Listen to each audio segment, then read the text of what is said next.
حضرت ذوالقرنین رضی اللہ تعالیٰ عنہ، اللہ تعالیٰ نے انہیں زمین میں اقتدار دیا تھا۔ 4 لوگ دنیا میں ایسے ہو چکے ہیں جنہیں اللہ تبارک و تعالیٰ نے پوری دنیا میں اقتدار دیا، ایک وقت میں پوری دنیا کا ایک ہی بادشاہ۔ 2 مسلمان تھے، 2 کافر۔ مسلمانوں میں حضرت سلیمان علیہ السلام اور جناب ذوالقرنین علیہ السلام، اور کافروں میں بخت نصر اور نمرود، یہ 2 لوگ ہیں جنہیں اللہ نے پوری دنیا میں اقتدار دیا، اور پھر اس کے بعد آنے والے وقت میں اللہ تعالیٰ امام مہدی کو سارا اقتدار عطا فرمائے پوری دنیا کا۔ حضرت ذوالقرنین کے بارے میں 2 روایات ہیں، ایک تو یہ ہے کہ وہ نبی تھے اور ایک یہ ہے کہ نہیں وہ ولی تھے، لیکن مجھے حضرت مولا علی شیر خدا رضی اللہ تعالیٰ عنہ کا قول ملا ہے جس میں آپ نے فرمایا کہ نہیں وہ نبی نہیں تھے، تو اس لیے میرا نظریہ یہی ہے کہ وہ اللہ کے ایک نیک بندے تھے۔ اللہ نے انہیں پوری زمین میں اقتدار دیا۔ وہ ایک مہم پہ نکلے، ان کا ارادہ بنا کہ میں ذرا دنیا کا چکر لگاؤں، تو انہوں نے سفر شروع کیا کہ میں دیکھوں ذرا سورج غروب کہاں ہوتا ہے، تو فرماتے میں پہنچا، بڑا گیا، لیکن میں اس مقام تک پہنچ گیا جہاں سورج غروب ہوتا ہے، تو پھر میں نے دیکھا کہ ایک سیاہ کنواں ہے جس کے اندر جا کے وہ چھپ گیا ہے، لیکن رب کریم کی اس حقیقت تک میں پہنچ سکا نہیں۔ پھر آپ فرماتے ہیں کہ میں آگے نکلا تو مجھے ایک قوم کے بارے میں بتلایا گیا جو بڑی خونخوار قوم تھی، بڑی خونخوار، اس کو یاجوج اور ماجوج کہا جاتا ہے۔ یہ قوم اتنی خونخوار تھی کہ یہ درندوں کو بھی کھا جایا کرتی تھی، اتنے لمبے چوڑے ان کے قد تھے، اتنے زیادہ طاقتور تھے کہ سانپ اور بچھو بھی کھا جاتے تھے۔ یہ نکلا کرتے تھے سبزے کے دنوں میں تو ساری کھیتیاں اجاڑ جاتے تھے، ہر چیز تباہ کر جاتے تھے، حتیٰ کہ انسانوں تک کو کھا جاتے تھے۔ تو حضرت ذوالقرنین جب وہاں پہنچے، اللہ تبارک و تعالیٰ نے انہیں ان مظلوم لوگوں کا مددگار بنایا جن پر یاجوج اور ماجوج کی قوم ظلم کرتی تھی۔ انہوں نے آپ سے کہا کہ حضور مہربانی فرمائیں، اس قوم سے تو ہماری جان چھڑائیں۔ آپ نے فرمایا تم میری مدد کرو۔ انہوں نے کہا حضور کس طرح؟ فرمایا بس جسمانی طور پر میری مدد کرو۔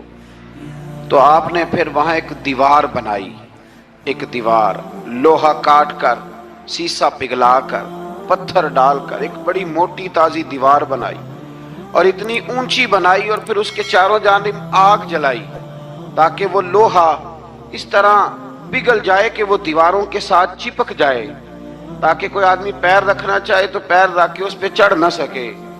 آپ نے وہ دیوار بنائی۔ اب اس قوم کا حال یہ ہوا کہ وہ اس کے اندر قید ہیں، وہ صبح جب اٹھتے ہیں تو اس کو توڑنا شروع کرتے ہیں، توڑتے رہتے ہیں، تو جب شام ہوتی ہے تو ان میں سے ہر روز ایک شخص کہتا ہے اتنی رہنے دو، باقی کل کریں گے۔ لیکن جب وہ سویرے اٹھتے ہیں تو اللہ تعالیٰ اس دیوار کو پھر سے مضبوط فرما دیتا ہے۔ نبی کریم علیہ السلام نے فرمایا قرب قیامت میں ایک وقت آئے گا، قیامت کے قریب جا کے ایک ٹائم ایسا آئے گا کہ اس مخلوق میں سے ہی ایک شخص پکارے گا، اور پکار کے کہے گا کہ اب سو جاؤ انشاءاللہ۔ اللہ ان کی زبان پہ جاری کہے گا اب سو جاؤ اور سویرے انشاءاللہ یہیں سے شروع کریں گے۔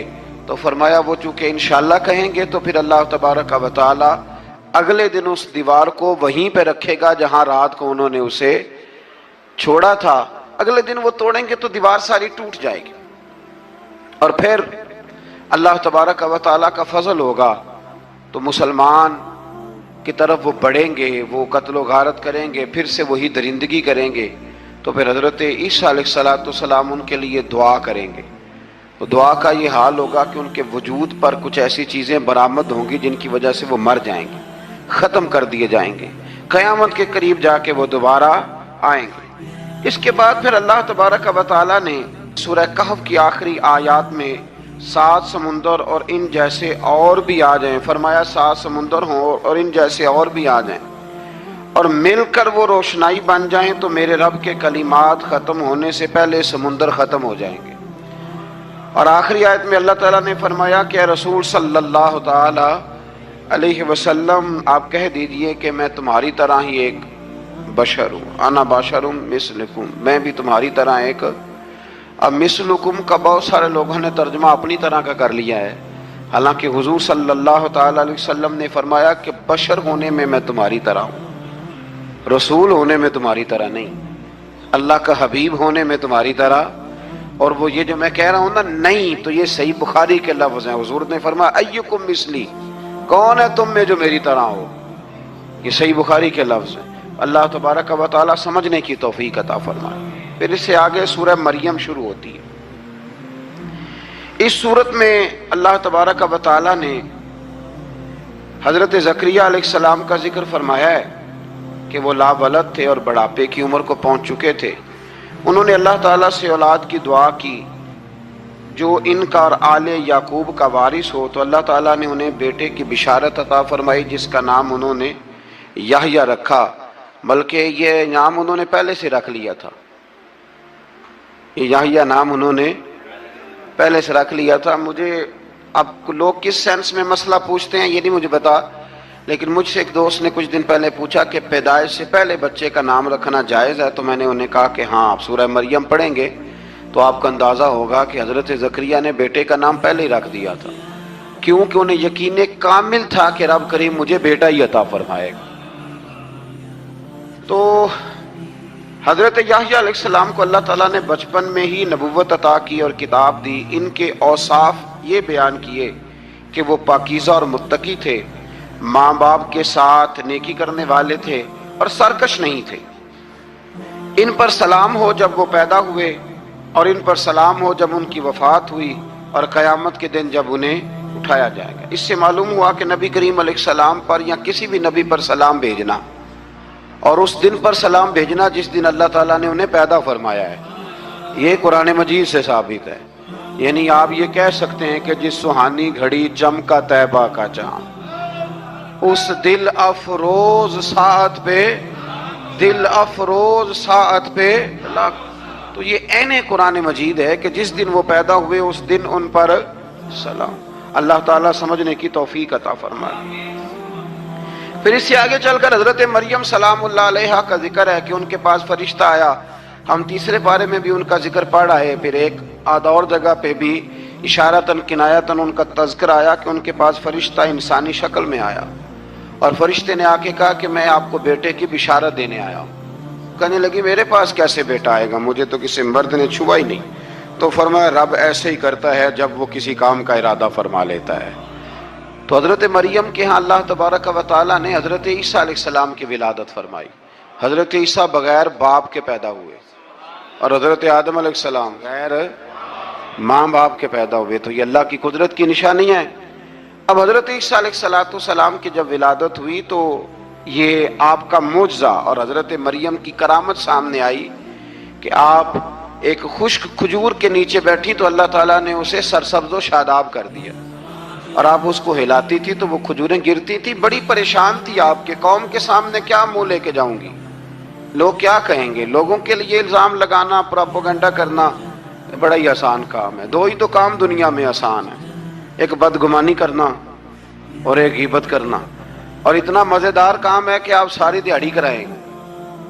कोई बंदा थकने को तैयार, माज़अल्लाह सुम्मा माज़अल्लाह सारा दिन, और अगर आप कहें कि अल्लाह का जिक्र करो, तस्बीह ले लो, सिर्फ 500 दफ़ा दुरूद शरीफ पढ़ लो, तो फिर क्या बनेगा, काम याद आ जाएगा। बहुत सारे लोगों निकल लेंगे। कभी कभी कुछ चीज़ें बड़ी याद रह जाती हैं। एक शायर ने एक शेर कहा था, मेरी थोड़ी सी शेरी ज़ौक़ है तो मुझे दिलचस्पी है, रह जाती हैं कुछ बातें ज़हन में। एक दफ़ा हमारे एक दोस्त के बारे में कुछ प्रोपेगेंडा होने लगा तो मैंने उन्हें एक शेर लिख के भेजा, मुझे याद था। मैंने एक शेर लिखा, किसी शायर ने कहा था कि मखलूक तो फनकार है इस दर्जा के पल भर में, संगे दरे काबा से भी असनाम तराशे। काबे के अंदर से मिट्टी लेके लोग बुत बना लेते हैं और अल्लाह का शरीक बनाते हैं। तो कहने लगा शायर के मखलूक तो फनकार है इस दर्जा के पल भर में, संगे दरे काबा से भी असनाम तराशे। तुम कौन हो, क्या चीज है दागे कबाबी, लोगों ने तो मरियम पे भी इल्जाम तराशे। लोग तो मिनट लगाते हैं, वो जो रही मस्जिद में, पली मस्जिद में, लोगों ने इल्जाम लगाने का वक्त आया तो इल्जाम लगा दिया, सैयद आयशा सिद्दीका पे लगा दिया। सिद्दीक की बेटी और सिद्दीका। आप सोच सकते हैं कि लोग कहां तक जाते हैं और बातें कहां तक पहुंचती हैं। तो ये मेरे रब करीम का फजल और करम है कि जनाब मरियम की बारात का ऐलान भी कुरान ने किया और हजरत आयशा सिद्दीका की बारात का ऐलान भी कुरान पाक ने फरमाया, ये भी कुरान मजीद ने फरमाया है। और कल परसों भी बात हो रही थी हजरत यूसुफ अलैहिस्सलाम की, तो इल्जाम तो लगते रहते हैं। तो मैंने उस दिन भी सवाल किया था, फिर दोहराता हूं कि गलती क्या थी हजरत यूसुफ की। कभी कुआं अंधेरा, कभी भाइयों के थप्पड़, कभी मिस्र का बाजार। और जरा सोचो तो सही, जब बोलियां लगती हैं इंसान की तो क्या हाल होता है। और फिर जरा ये भी तो देखो ना कि जब जुलेखा ने इल्जाम लगाया तो फिर क्या हाल है। और फिर 12 साल की जेल पर रब फरमाते हैं शाने मैंने यूसुफ को ही अता फरमाई। तो हजरत मरियम सलामुल्लाह अलैहा जब वो बेटा लेके गई उनके पास, तो उन्होंने कहा ये कहां से आ गया। आप फरमाने लगी मैंने तो चुप कर रोजा रखा हुआ है, इसी से पूछ लो ये कहां से आया है, यही बताएगा। पंघूड़े में थे हजरत ईसा अलैहिस्सलाम, पंघूड़े में। तो कुरान मजीद कहता है कहने लगे काला इन्नी अब्दुल्लाह। हजरत ईसा बोले और बोल के कहने लगे मैं अल्लाह का बंदा हूं। और आतानी अल किताब, खाली नहीं आया, किताब साथ लेके आया हूं। वजअलनी नबिया, और उसने मुझे नबी बना के भेजा है। तो हजरत ईसा अलैहिस्सलाम पंघूड़े में हैं तो कलाम फरमा रहे हैं, अपने नबी होने का ऐलान फरमा रहे हैं। अब उस बंदे के करीब जाके उससे सवाल करने को दिल नहीं करता जो नबी पाक के बारे में कहता है 40 साल के बाद नबी बने। यहां पंघूड़े में हजरत ईसा कलाम करें, पंघूड़े में, और वो पंघूड़े में कहे मैं नबी हूं। और तो अपने रसूल के बारे में ये कहे कि बकरियां चरा रहे थे तो माज़अल्लाह उन्हें पता ही नहीं था कि मैं नबी बन जाऊंगा। ऐसी कोई बात नहीं। आला हजरत फरमाते हैं अल्लाह अल्लाह वो बचपने की फबन, यानी बचपन में भी रंग ढंग निराले थे मेरे रसूल की। अल्लाह अल्लाह वो बचपने की फबन, उस खुदा भाती सूरत पे लाखों सलाम, उस खुदा भाती सूरत पे। और मरहूम आजम चिश्ती ने भी एक जुमला बड़ा खूबसूरत कहा, उसने कहा तेरी हयात पाक का हर लम्हा पैगंबर लगे, तेरी हयात पाक का हर लम्हा पैगंबर लगे।